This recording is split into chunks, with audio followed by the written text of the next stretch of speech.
Welcome to the Natasha Helfer Podcast. To help keep this podcast going, please consider donating at natashahelfer.com and share this episode.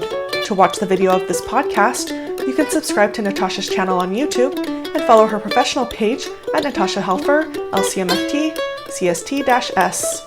This podcast addresses many topics around mental health and sexuality. It may not be suitable for minors. Some topics may elicit a trigger or emotional response, so please care for yourself accordingly. The views, thoughts, and opinions expressed by our guests are their own and do not necessarily reflect the views or feelings of Natasha Helfer or the Natasha Helfer Podcast. We provide a platform for open and diverse discussions, and it is important to recognize that different perspectives may be shared. We encourage our listeners to engage in critical thinking and form their own opinions. The intro and outro music for these episodes is by Otter Creek. Thank you for listening.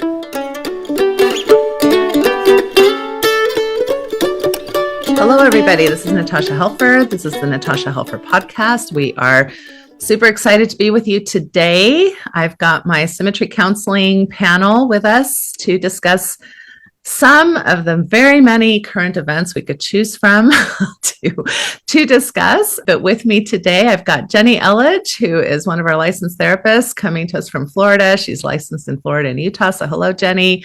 Hey. Yeah, Alan Alexander, who comes from California, the sunny state. I hope it's sunny there. It's not sunny here today, so. No, it's actually overcast. So okay, we're all here. So nice to see you. And Alan is also licensed in California and Utah, so he's one of our therapists as well. We've got Brandy Boyer, so she's new to Symmetry counseling. We're so excited to have you. She's here in Salt Lake City and is also one of our therapists. And then we've got Sally Osborne, who also comes to us from California and is one of our coaches and works primarily with LGBTQ folks coming out of high control religion. So we're all excited to be here to talk about a few things that grabbed our attention, although we already talked about how there's 10 other things we'd like to talk about some other time. But welcome, everybody. In this podcast, what we're really trying to do is combat shame and educate and offer good mental health and sexual health principles for folks who are navigating their lives, in complex ways. And we specifically kind of focus on kind of high demand and high control religions, and when, what are the messages that we come from and what are we wanting to deconstruct so we can have healthier perspectives, whether you leave those religions or not, So I think there's a lot of movement right now in the US in all different kinds of religious traditions about, tensions with social justice, tensions with racial justice, tensions with sexual justice, and people also wanting some level of spirituality in their lives and how they're going to, navigate those waters. So that's kind of what we do here at Symmetry Counseling. All right. So the first story I want to kind of put on the table is this story that broke, I believe, just yesterday, is that Harvey Weinstein's ruling was overturned for the 2020 rape conviction that he was tried for in the state of New York. I think that this, as soon as I saw the headline, I definitely had a very intense reaction to that, especially as a survivor of sexual abuse myself. And so we thought it'd be important to talk a little bit about this because the Me Too movement was, really, really profound. I think a really profound movement that happened in our country. And it was the first time I think that we saw so many people, sharing stories that are unfortunately way too common in our nation and around the world. And, I can just imagine people who have a history of sexual assault or who were part of the Me Too movement or who shared a Me Too, story back when we were seeing so much of that on social media and their reactions this morning when they wake up to this news. So that's kind of what we're here to discuss. And I want to just give a few little details. We're not lawyers, so we're not understanding all of the legalities around this, but it seems to me like this is not an overturning because he wasn't guilty, but like many times we're watching these cop shows, right? And you see like, oh, if the evidence wasn't, gathered correctly, they can't use it in court, or there's all these rules that, are beyond my scope of practice by any means. And it sounds like because his trial included testimony of people who were not actively charging him at the time for his crimes, that now the whole trial needs to be redone. And so it's not that he's seen as innocent or that he didn't do these things, but just how the trial was ran, they were able to successfully, his defense attorneys were able to successfully appeal. And now it will have to be retried. So that's my very basic understanding. But I think it speaks to a distrust, I think, that a lot of times the public has for especially people in power and people who are wealthy, and especially white men in this patriarchal society, to be held accountable for their crimes, and especially crimes towards women. And not that these crimes don't happen against men, but, statistically speaking, this is much higher likelihood that if you're in a female body, you're at a higher risk for sexual assault. So the Me Too founder, who is Tarana Burke, is coming out with some statements. She said, this is not a blow to the movement. We are prepared to answer the call, and hopefully we can have a rallying about a topic that I think needs to be kept front and center in our culture. So I just like people's reactions and what you might be, what we might want to share with people who we see on a regular basis who are doing trauma work around these very tender topics. It was interesting because one person said it's a stark reminder of the male entitlement that persists in our society. But today is every day I stand in sisterhood with all survivors. But it's sad because the victims are going to have to go through the trial all over again, even if there was just a piece of evidence that should have been thrown out. And so we see that a lot with survivors of these violent crimes where they're not believed and then they're re-victimized by having to retell their story over and over again. And so to have to go through a trial like this that's so public, and how we've seen people who do go into the media and tell their stories, how then they're attacked on social media. So there's all this stuff that's going to come up for these poor victims and people who've also been through these type of crimes that don't have to go through the public view, but are going to fill those comments through the other people going through this. So it's unfortunate. Yeah, I agree with that. It speaks to the difficulty of taking these issues to trial to begin with, and why we have such a vast majority of victims actually choosing not to go through the legal system and not hold their perpetrators accountable due to the difficulty, the toll it takes, on your mental health, on your physical health, on your spiritual health, to even go through this process to begin with, and your relational health, right? Because oftentimes we see the community actually having a backlash effect versus a supportive effect. Alan, I definitely want to give you some time to talk because I know you can't be with us the whole time. Mm-hmm. I think this is just systematic of what we're all experiencing to a much larger degree, in that not only do we need to be mindful of the impact on victims when something has to be done over, regardless of whether it's technicality or otherwise, or procedural, or who knows, but that seems to be kind of under the larger umbrella of our entire judicial system seems to be in a state of stress right now. Regarding everything from whether you're going to have to re-experience a trial again. We see that with the Chad Daybell case is going to have to be retried in some manner or shape. But then it seems like the judicial system is undergoing the stress that society's feeling right now and being so polarized. Things like, do you have access to medical care or medical treatment? Rights are being questioned. Who has immunity, who doesn't, under what circumstances, and whether or not half the people in this country even have autonomy over their own bodies. So there's a very large stress and strain going on right now, and almost a contention going on in the entire legal system right now. And sure, I want our legal system to function. If something didn't get done right and I was the one that was convicted, I would want my do-over.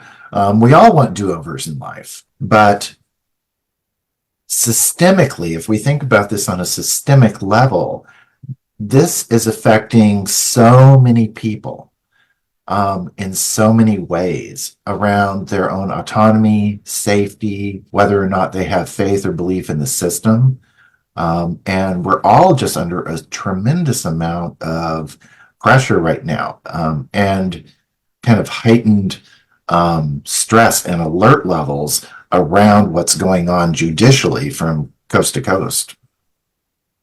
Yes, I agree that this is very much a systemic issue, and I think even Miss Burke said, this is a movement, right? She says in this article, which by the way is in BBC, I'll put a link to it. She says 10 years ago, we could not get a man like Harvey Weinstein into a courtroom, she said. So there has been progress, right? And Rowena Chu, who was one of the people assaulted by Weinstein, she says, I'm encouraged by what people have said, that this should be a clarion call. And I myself have said the work is only just beginning. So this is not, even with the conviction of Weinstein, it wasn't like, now we're great. Now we're done with the work. There are huge systemic factors at play. But yeah, Jenny and Sal, I'd love to hear your initial thoughts about this as well. Yeah, I'm reminded of, for the victim, there's this individual wound, right? There's this assault that happened. There's this power exchange that was happening, that was done non-consensually. And there's that wound, and then there's also the systemic wound of there's an incompleteness to their experience that they might be feeling right now, and people might be triggered by that experience of a reminder of they themselves, if that is something similar happened to you, did not get to complete this experience of justice, or enough people to hear me in my story and believe me and to care for me. So when there's an incomplete experience of something that happened to you, either individually or systemically or both, you really want to be mindful of your own caretaking. It might be hard, right? Because you're in a power imbalance, you individually with a system that you may feel like is not working well for you at this moment. But I think we want to be mindful of that so that you can do enough caretaking that's within your control with your circle of people at this time. Yeah, I love that Alan brought in the system and Jenny's bringing it back to the individual. Sal, what are your original thoughts? Well, I don't have personal experience with this specific issue, so I always want to make sure that, the people who do have that experience are the ones that get to talk. And I also, can understand that this would be very triggering for someone who has gone through this experience. And honestly, it's scary. It's scary to feel the big, gigantic system that is not in our, power to change, and to be at the whims of men who don't have reproductive systems who get to decide what happens to them. And I'm feeling the weight of that. There's a lot of, backwards movement in our country right now that's alarming to me, and the rights of women and queer people, and I feel hopeful and also fearful, simultaneously about these things. And it feels like patriarchy, and that's something that's a hot button issue with the ex-Mormon community, is patriarchy. And, it's been interesting also being with a woman and feeling, I lead with a masculine energy and she leads with a feminine energy. And it's been interesting to watch people's reactions or interactions with me versus her. And speaking to patriarchy, just the person that is more masculine, people tend to talk to me and not her. People tend to have a different energy around me than her. And that's been interesting because before I was with a man. And so it was I didn't have that experience, but it's interesting to have the experience of just being the more, masculine energy in a dynamic, and to feel the difference there. And there is a difference. There's a more, I don't know if respect is the right word. Maybe it is, but more like, okay, like you can have whatever boundaries you want. I'm not going to mess with you. But they don't do that with her. So I feel that I have a sense of what it feels like to be on the other side of that. And it's really alarming and makes me want to, raise my daughters and be very aware and talk about this with them and do whatever I can within my sphere of influence to help this issue. Thank you. So the following information is going to come from RAINN, RAINN, which you can find rainn.org. And that stands for Rape, Abuse, and Incest National Network, and is the nation's largest anti-sexual violence organization. So that's something everybody should be aware of. We'll also link to that. But the criminal justice statistics, I just want to, prepare people for these statistics. So about 300 of every 1,000 sexual assaults are even reported to the police, which is step one, right? That's step one. So already we have less than a third. Is that a fourth? I don't know. I'm not a good statistician, but so less than a third or a fourth of sexual assaults even get reported. Then out of that, 300 cases, 13 get referred to a prosecutor. 13 out of 300, meaning that there was enough evidence or, again, going through the judicial system and all the things that are necessary to bring somebody to trial. And then out of those 13, about 7 will lead to a felony conviction. So almost half. So think about that. 7 out of 1,000, right? 7 out of 1,000 cases. That's less than 1%. That's 0.7%. Thank you. And it's also interesting to watch when, I forget now, the Supreme Justice case. Who's the Supreme Justice right now that we have that the woman came out and accused him of having assaulted her in college, I believe. I forget. Brett Kavanaugh. Thank you. So when that whole debacle was happening, it was very interesting how many pushbacks there were about people who are convicted incorrectly, which I know happens. And when that happens, it's devastating. So I'm not trying to minimize, but statistically, the fact that we're even talking about that in the same sentence, because think about the statistical probability that you're going to be convicted for a sexual assault incorrectly, given these numbers, is mind-blowing to me. Mind-blowing that we can even have those two conversations at the same time. It's like the kind of like in the racial kind of idea, it's like, well, all lives matter type of an idea, right? And that's not the point. It's not the point. It's like domestic violence. It's like men have domestic violence against them too. Yes, that's true. And yet it doesn't compare. It doesn't compare to the actual issue that we need to address at a much larger scale and throw much more monies and energies and voting and all of that too. And so that's what's always fascinating to me, which is also a remnant of patriarchy, right? That's a remnant of patriarchy. So this is just sobering. And I don't know if anybody else has any last thoughts they want to share about this. It's whenever mental health and the legal system intersect, that's the definition of forensic psychology for us, and forensics. And forensics is very rigorous. And unfortunately, that's what keeps the system in line and has it dot its I's and cross its T's. The thing we need to remember is it is not an empathetic system at all. It is a horrible experience for the victims. I want a rigorous system, but I also want a kind one. And at the intersectionality of that and how to solve that, I'll leave that up to you, beautiful people, because I've got to run. Thank you for joining us today, Alan. We always all right. We'll see everybody later. Yeah. Bye. All right. Any other final thoughts on this topic? Okay, just the financial impact too, that the privilege that comes with having money and being able to hire the best lawyers when, usually the victim, especially in this type of crime, don't have as much access as Harvey does, and how that's going to affect people from coming forward and reporting because the legal system, it's not free and costs money to get the best representation, which is unfortunate that it's not a system that's available to everyone. Yeah.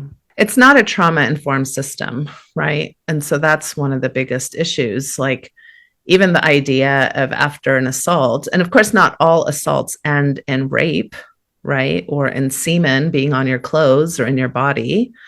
So even going for a rape kit isn't applicable for all victims. And even that process, although I think there's been a huge emphasis, I think, in mental health and medical health providers getting good training to do those kinds of tests, in more humane and trauma-informed ways. So we are making progress in that. But just think about just the idea of somebody having gone through any type of assault, whether it's physical or sexual, and everything we know about the trauma response and how you oftentimes will freeze or, flight, right? And so to put your nervous system through that logical process of, oh, this happened to me, I should now go and call the police. Oh, I should go to the hospital and have a rape kit done, just isn't what your neurology is primed to do in your instinctual moments of self-protection, right? Self-protection is to hide, to fly away, to self-protect, to fawn even, to get along. And it might be months later that you're prepared to have a more logical reaction to what has happened to you. And by then it's too late to collect that evidence, right? Or things of that nature. And so I do think education is important so that we can, let people know that if this happens to you, that is a normal response that you'll have, that try to find a supportive person to help you go to the hospital or help you go to the police but then there's a lot of logistics that are very real. What if I'm Black? What if I'm a drug addict? What if I'm, poor? Who's going to believe me? Who's going to believe me? Who's going to represent me? Am I going to put, my job on hold? I'm a single mom. I need the money. Am I going to put all of that on hold so that I can take care of this huge other thing in my life, right? And of course, a lot of this is also complicated by the fact that most assaults happen through people we know or even care about, a partner, family member, a community member, and then other people in our lives have relationships with those people, and they don't want to believe what's happened. So there's so many levels of complexity here, and we are so beyond being where we need to be on this topic. And I know when it happened to me, I was 17, and my rape ended up in an unwanted pregnancy. And growing up in Utah, right, there's that mentality that abortion isn't an option. You have to have the child. And so being 17 and not wanting to have a child, I had to find resources in other states that allowed me to have an abortion without parental consent. I had to jump through all these hoops just to get my needs met. And with everything going on in the Supreme Court, and them overturning Roe v. Wade, and this happening with Harvey Weinstein, it's bringing up all those emotions that back then at 17, I had way more access to the things that I wanted than people do now. And that's horrifying to me. And so I'm my heart breaks for people that might be in similar situations that don't have choices like I did way back when I was 17.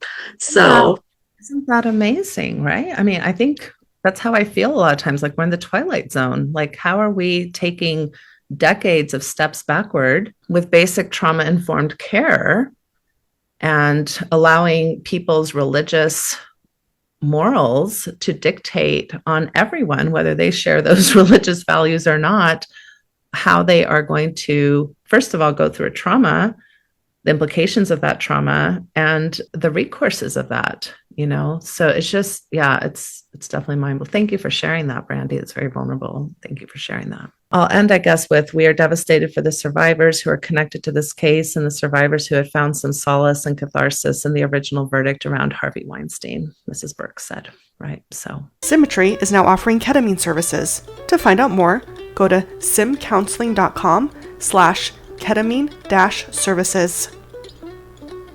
Okay. Well, another thing that happened this week is, so Melissa Inouye, I think I'm saying that correctly. I'm sorry if I'm not. She is a historian for the Church of Jesus Christ of Latter-day Saints, and she tragically died this week from colon cancer at the age of 44. So that's pretty horrific, with, a family left behind. So I always find it interesting when we have a person within the Latter-day Saint community, or any, high demand, high control community, who is pushing limits, right? Who's pushing the limits, might be considered controversial or thought provocative, or whatever terms you might want to share around that. And so I just wanted to kind of, first of all, just honor her work and her life, and also the impact that maybe she's having within a high control system to challenge some of the things that are just kind of seen as, well, that's just how the way it is. And I think the things that she challenged the most are gender roles within the church, and also racial issues. She comes from an Asian American background herself. So I just thought I'd share some of the things and we could react, because I think wherever we are on the spectrum of our own faith issues, it's kind of some interesting things that she said. So one of the things that she said that I'd like to, and this is from the Salt Lake Tribune. There was an interview that was done with her. So I'm going to try to find it here. So I apologize. It's going to take me a minute. But they asked her, if you could see shifts in the church community, what would those shifts look like? So one of her quotes is, "You have an ironic situation in which you have a church that insists in the political culture sphere that it's important for children to have a father and a mother, and how they are entitled to the different things a father and a mother bring. And yet, essentially, the church members are raised by men only in terms of spiritual nourishment and in reference to God. We have heavenly fatherized God." I love it when people come up with terms.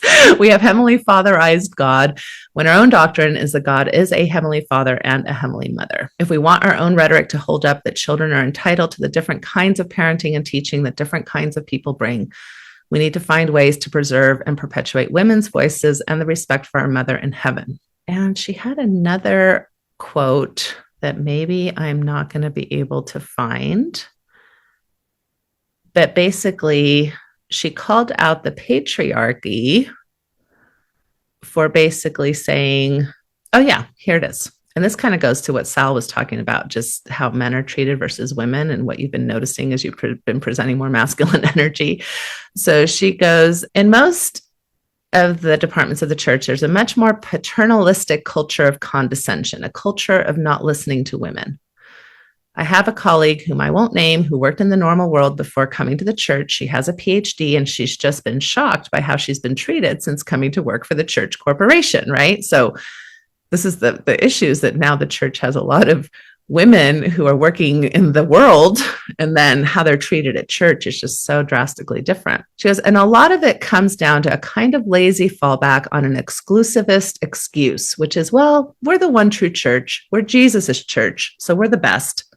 But I don't think that's how Jesus likes to have his participation and support of the church invoked as a way to stop unchristlike and disrespectful behaviors. I'm kind of like, mic drop, lady.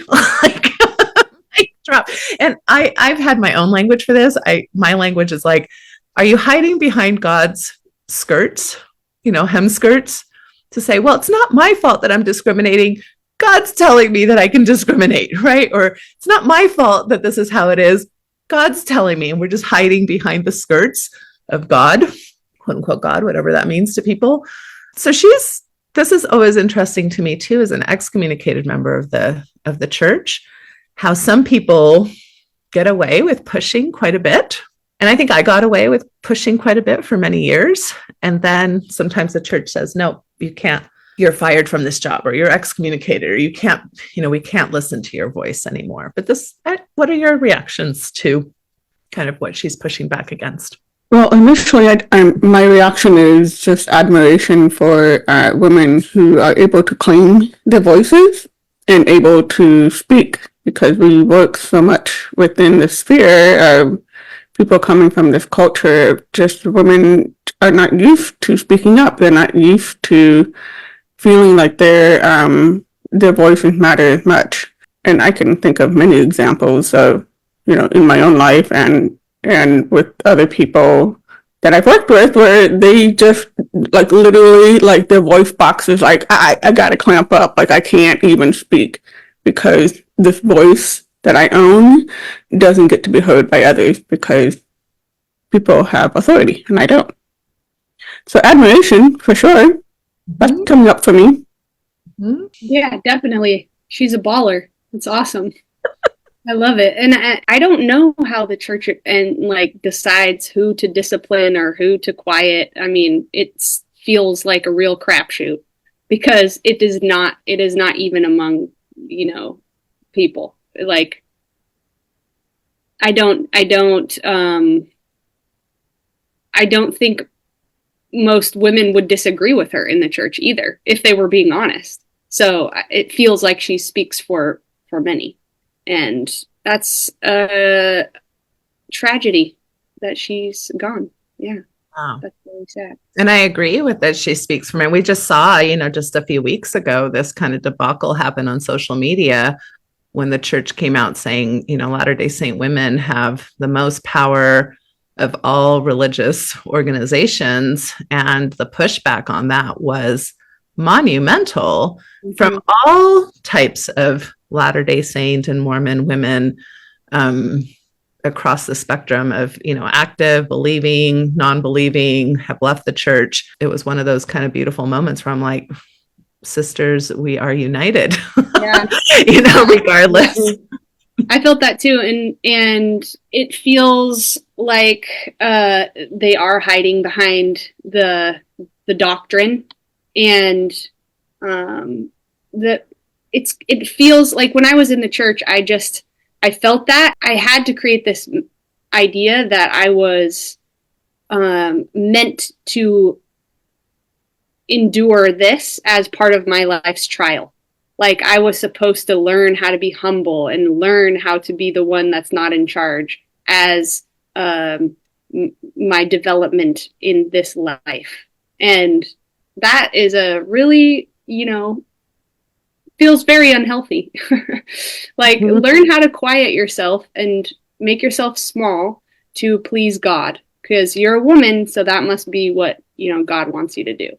And it feels really sad, especially when I listen to all those comments from active members. It's not like just because you believe in the church you suddenly don't feel that way. You do it because you think you're supposed to. It doesn't make it not painful. It also reminded me of how in the church we know about polygamy and we know about people marrying young girls, and the excuse that I always heard was, it was normal back then, like to marry at that age. But then when you read the journals of the women who were being married off in polygamy, it was very detrimental to them and they were very unhappy with it, and it was very traumatizing. So it wasn't like normal and easy for them like the story says. And I thought it was super interesting to read all those comments, because I think it parallels. It's like, oh yeah, we're fine, we don't need the priesthood, and yet we're all suffering being second-class citizens in the church, right? Yeah. Normal for who? It's like, right. That's awful. Well, it's not even historically accurate. It's not historically accurate that over 200 years ago it was normal to marry at 14. We do have 16-year-olds who marry even today. That doesn't mean it's normal. It's not, there's certain states that give permission for that, but it's not the norm. Yeah, who decided that was a good idea to begin with? because hearing that normal, I'm like, that's terrible. Should never be normal. See what happens when you are able to give women a voice, when you hear and read the journal stories and you actually hear from a woman's perspective what is happening, then your understanding of the whole thing changes. This is why patriarchy doesn't work. It doesn't work because it hurts everyone, right? It hurts men and women. We need collaboration. We need there to be equal power between everyone. Yeah. And everything you were saying, Sal, too, about, the voices. I mean, and Jenny, too, I was thinking it just doesn't follow what we know are good basic mental health practices, basic of self-actualization, self-authority. And it starts moving into the power and control wheel of coercion. You start looking at the domestic violence control, power and control wheel. And I would encourage everyone to look at that and see what is your relationship with your current church community and how many of those factors might actually apply. Because it's not just physical. A lot of times you think about power and control being like, oh, I got beat up. No, it's how you're treated financially. It's how you're treated with decision-making power. It's how you're treated just as far as whether or not there's coercion, whether or not you're talked about in a certain way or called certain names, right? And so I don't know that I totally agree with this sentiment of hers, but I thought it was very interesting, at least as a way to try to equal. For me, the only way to equal things out is to equal things out. But she had an interesting idea I wanted to float out, because the question she was asked is, what is your wildest dream for Mormonism? She goes, we have huge potential to change the world because of the financial resources we have, which I agree with. I think the fact that we're hoarding billions of dollars just seems very Scrooge-like to me. So I'm not sure what we're doing with that. She says we could do so much good if the women's organization, the Relief Society, for example, were in charge of distributing our humanitarian aid and could coordinate these local projects in their areas, which I believe, and I'm not a historian, so somebody can check me on this, but I believe that's what the original Relief Society had power to do, or at least they had their own monies. They raised their own monies. They had their own financial kind of autonomy from the male church leaders. And that, of course, shifted over the next 50 years or so of the original Relief Society. She goes, so to preserve some sort of complementary and difference, but to make sure that women had significant power. If men were in charge of like the sacerdotal priesthood, call the men for the ordinance types of things, and women were in charge of the finances, then we would have a true kind of codependent relationship. If you wanted money for the upcoming young men's camp trip, you would go to the Relief Society president. She would check the books. And if you needed someone baptized, you would go to the elders. This is kind of her vision.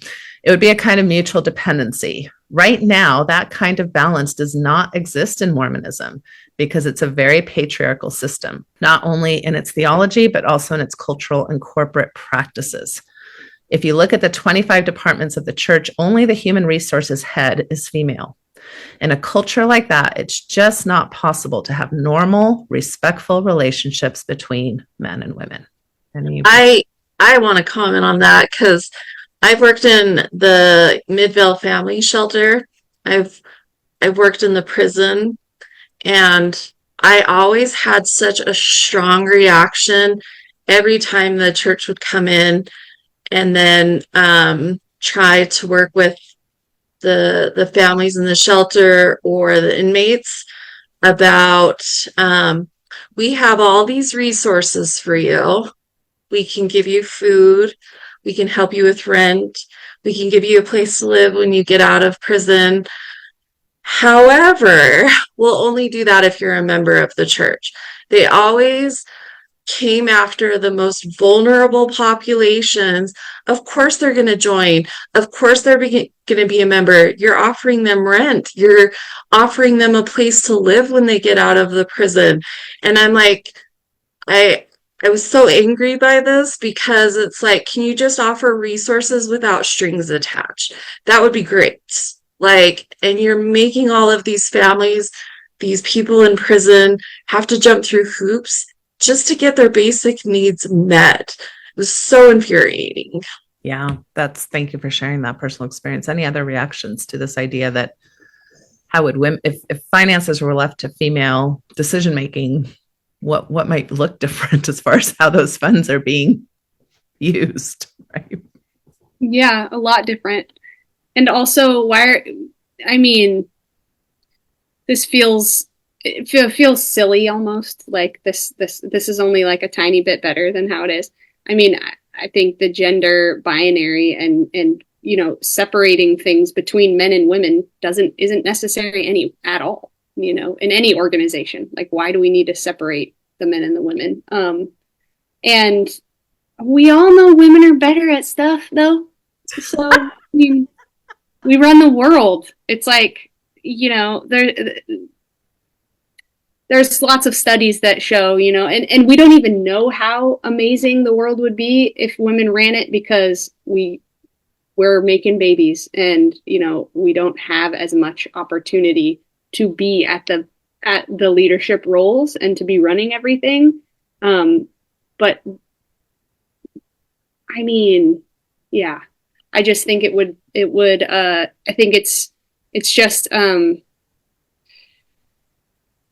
unfortunate. And it all goes back to money and power and sex, right? I mean, all cult leaders, end up looking for those things, and it's a male dominated situation. And so we as women are willing to, just take the crumbs because we're so used to not getting what we deserve. So that's kind of sounds like what she's asking for. And also the word codependency that she used. I mean, like, she wants the codependency, and I get it. I get what she was saying. Like, we need to depend on the women, to make it more equal. But, in the end, that's not Christ-like to have, to have to depend on the church for anything. It's not Christ-like to have a give and take. Like, you have to do this in order to get this. No, like, that whole concept feels really misaligned to me. Yeah, I appreciate you bringing up the gender binary, because anytime we're talking about men and women, we're ignoring a huge section of the human population, which is gender diverse, and the non-binary folks and the intersex folks, and even folks who, because just they have certain body parts, don't, play differently with their energies, right? Feminine energies, masculine energies, and traits. Like, even when we think about the traits, how Jesus Christ is described in the scriptures, they're very feminine qualities. They're very much things that we would consider effeminate, right? Like compassionate and soft and kind and loving and forgiving. Those are, what do we think of as masculine traits, as aggression and, things like that. And although we speak colloquially, about how, women are better than men, which is also like, I think a defense against patriarchy, I usually like to think of it more like, it's not that any of us are better. It's that we've been socialized in ways that are really shitty, really crappy. And so even like in the research that they have for small business loans or small tiny loans in Africa, they have found out that if they give it to a woman, she will use that money to expand her community and her family. Whereas if they give it to a man, he'll usually use it for personal reasons. I don't think that's because one person has a penis and one person has a vagina. I think that has to do with how females in many, many cultures have been socialized to accommodate for the better of the group. And in so many patriarchal communities, men have not. And so I think that's what we really need to attack, right? Is those systems of how we've been socialized and why these things turn out the way they do. And a lot of how we socialize men is that power and money is valuable to their self-esteem and their self-worth, right? And that they're more attractive and have more influence if they have those kinds of things instead of these more effeminate traits. So it's really interesting how these things are just really complicated. Jenny, I know you probably have to go at the top of the hour. Do you want to say one more thing before I finish up? Sure. I mean, I'm having my immediate reaction was, well, why does it have to be genderized? Like, why the women are in charge of humanitarian aid? Is this not a humanity issue? We are all humans. This is what we can all share together. And I think, like I said earlier, I think when we equalize, that would be my imagination. If you want to ask me my question, what do I envision? Like, can everyone just have equal access to power? Power resides in the way that we speak to each other, who get to decide, who get to lead, who get to control the finances, who get to organize, who get to decide where the aid goes. Like, if we have like equal number of genders appearing on the leadership, then yeah, it's gonna all kind of equalize. That would be my idea. So, small example of what I mean here. So, I'm remembering, like, you remember the fifth Sundays when you like do the extra special lesson? Well, in Florida, sometimes we do the emergency preparedness season because we tend to have hurricanes sometimes, and we got to be prepared for that. And in the congregation that I was in, we actually had a specialist who actually went to school and actually studied this and actually had a master's, if not a PhD, around this that they invited to speak. So you have like an hour. Half of the time was devoted to a bishopric to talk about whatever he wanted to talk about, emergency preparedness, and she's like sitting in the back wondering when it's her turn to talk. She had like all the slides ready to go, and she has all the resources. She knows what she's talking about, but she's not given the floor because apparently the man in leadership had to say something. Right. So we all miss out. We all miss out just because we think power resides with the man and therefore it has to look like this, and then we all miss out. Right. Which goes great into my next segue. The last thing I want to quote from her, they asked her, well, what could we do better as a faith community? And the first thing she says is people have to work harder to preserve the words of dead Mormon women. I was like, my drop. I like that. Right. She's like, there's this built-in preservation going on when you have male apostles who serve for life, which is not true for female positions in the church. If someone has been in the quorum of the 12 apostles and the first presidency for like 40 years, everyone knows that person's name, right? They know their voice, they know what kinds of jokes they tell, but the structure means that we don't have that same intimacy, familiarity, or longevity for female leaders. It's not like women haven't been saying impressive, helpful, spiritual things for years. It's just that different women have been saying it, and so people forget it. And she goes on to mention Sharon Eubank and Chico Kazaki, which are people that really influenced her life. So she's like, you have to quote women and women's voices. And we're big quoters in LDS land, right? Any speech, usually there's a quote. There's a quote from the scriptures, which again is very patriarchal. Where's all the women in the history of the Bible, the history of scriptures, right? So this has been a millennia old problem. This is not just a Mormon problem, right? And so where's the women's voices? And then, we quote other male authority figures. How many times do we hear quotes from Joseph Smith or Brigham Young or, even Hinckley or, some of these prophets? But how often do people quote female? And we have beautiful female spirituality in the tradition of Mormonism. Right. So 100%. Here. All right. Any final thoughts as we honor the work of this beautiful spirit, Melissa and Yue? I'm glad we're doing that for her now. Yeah. Well, it was lovely having you all on. If any of you who are listening feel, like these are important issues that you have questions or thoughts about, we'd love to hear from you in the comments. If there are topics you want us to cover, also put that in the comments. If you are needing any type of mental health or spiritual health or relational health or sexual health issues, we hope you'll check us out at simcounseling.com.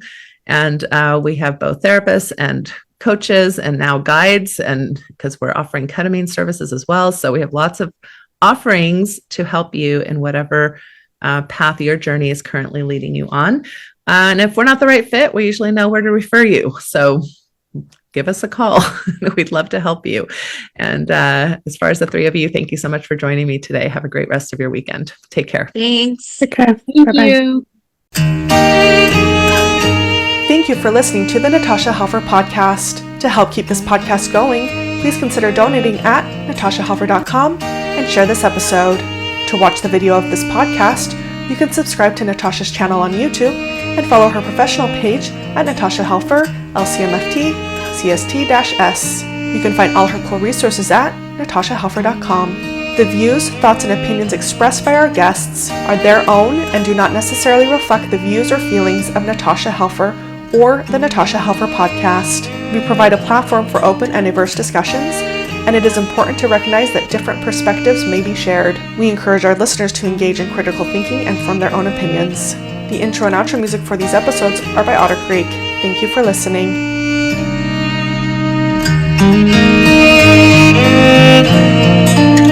There is a place where time slows to nature's pace, and there is space there to find yourself in her embrace. Some places should be left alone. Now tishki say the Navajo, so we can always go to the homeland of the heart.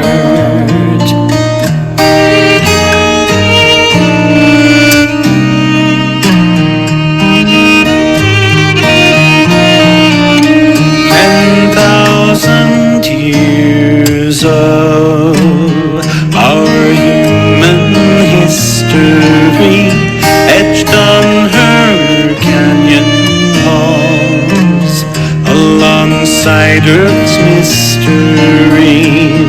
Some places should be left alone. Now tishki say the Navajo, so we can always go to the homeland of the heart, to the homeland of the heart.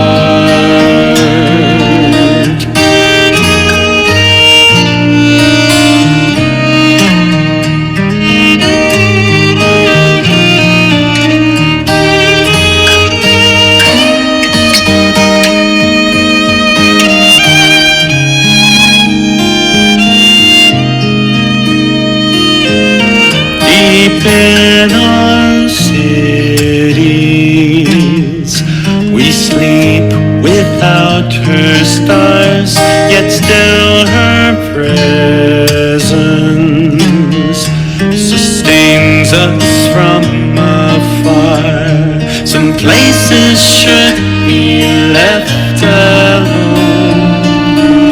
Now tishki say the Navajo, so we can always go to the homeland of the heart, to the homeland of the heart,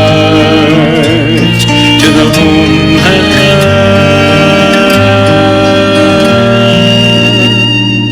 of the heart.